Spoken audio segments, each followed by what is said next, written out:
kita punya agama Islam ini adalah agama yang bersih, agama yang mengajarkan tentang kebersihan, baik itu kebersihan zahir maupun kebersihan batin. Kebersihan yang nampak dari kita dan juga kebersihan yang ada di dalam hati kita. Makanya semuanya dibalut oleh Rasulullah SAW. Nabi Muhammad itu orang yang paling bersih, orang yang paling suka kebersihan. Jadi kalau misalkan orang-orang zaman sekarang ini ngajarkan cuci tangan, pakai masker, jaga jarak dan lain sebagainya untuk menjaga diri dari corona, ini beberapa hal darinya sudah diajarkan oleh Rasulullah Shallallahu Alaihi Wasallam. Perempuan di zaman Nabi diperintahkan untuk menutupi wajah-wajah mereka, diperintahkan untuk menutupi wajah mereka. Ini kan hampir sama dengan masker yang jenengan pakai sekarang ini. Jadi jangan kaget kalau bisa dibilang saya ini orang yang paling tidak kaget dengan datangnya corona pengganti sikap gitu. Corona tetap ditutup mulutnya, ditutup wajahnya, dan untuk mencegah segala sesuatu yang bisa menjadi hampir tidak ada perbedaan. Hidup saya sebelum dan setelah corona itu hampir tidak ada perubahan. Cuman bedanya yang kumpul-kumpul malah tidak oleh kumpul-kumpul. Cuman itu saja perbedaannya. Selain itu hampir sama semuanya. Jadi agama Islam ini agama yang bersih, agama yang mengajarkan kepada kebersihan. Bahkan Sayyidina Ali bahkan sampai mengatakan, kita punya agama ini agama sebaik-baik agama.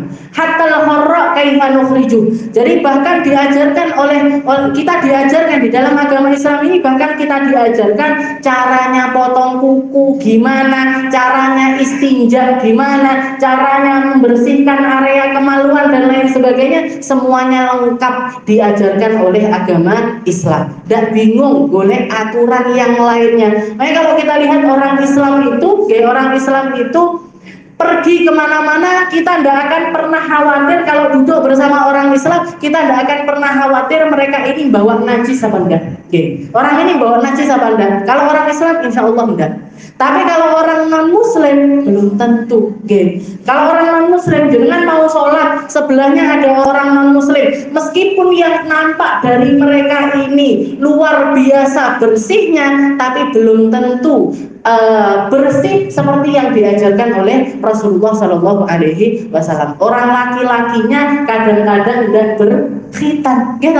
Orang non-muslim tidak ada kewajiban khitan bagi mereka. Bahkan semua orang kedokteran bahkan mereka juga mengakui kalau orang tidak dikhitan kemaluannya, laki-laki yang tidak dikhitan kemaluannya, itu najis-najis yang biasa keluar dari mereka bakalan masih tersisa di bawah kulit yang harusnya dipotong ketika berkhitan tersebut. Jadi masih resik kempling dari atas sampai bawah, belum tentu bagian kemaluan itu bersih. Bahkan saya pernah melihat di YouTube ada seorang non-muslim yang masuk Islam gara-gara melihat celana dalamnya orang Islam.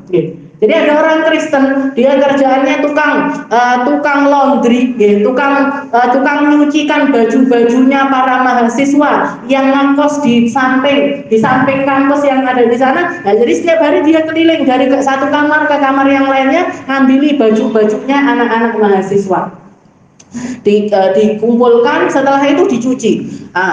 Si orang ini tadi, si tukang laundry ini tadi heran sampai nanya kepada seorang mahasiswa dari Pakistan atau dari mana, pokoknya orang Islam, ditanya, kamu ini kok bisa? Aku belum pernah nemu satu orang pun, saya nyucikan bajunya anak muda dari zaman kapan sampai sekarang ini, saya belum pernah nemukan satu orang pun yang celana dalamnya itu tidak ada najisnya. Entah itu kencing, entah itu buang air besar, mesti ada. Kenapa kok seperti itu? Karena orang sana tidak kenal istinja, tidak kenal cebok yang benar. Bahkan banyak di antara mereka yang seringkali mabuk-mabukan, lewes mabuk itu keluar dengan sendirinya dan mereka tidak terasa. Jadi pipis di celana atau BAB di celana itu mereka tidak ngerasa dan tidak ada beban untuk tidak bersihkan. Tapi ini aku baru ini saya melihat ada orang celana dalamnya selalu bersih. dia yang nyucikan, tapi celana dalamnya tidak pernah ada najisnya. Maka laki-laki tersebut mengatakan, mahasiswa tersebut mengatakan, saya ini seorang muslim yang diharamkan oleh Allah Ta'ala untuk konsumsi alkohol. Jadi saya tidak pernah mabuk, saya tidak pernah minum minuman keras, dan Allah Ta'ala mengajarkan kepada saya untuk selalu membersihkan kemaluan saya, entah itu dengan air ataupun dengan tisu, ya, ataupun dengan tisu, itu harus sampai bersih secara sempurna. Jadi tidak ada yang tertinggal najis. Subhanallah. Jadi ini ajaran agamanya Allah Subhanahu wa Ta'ala.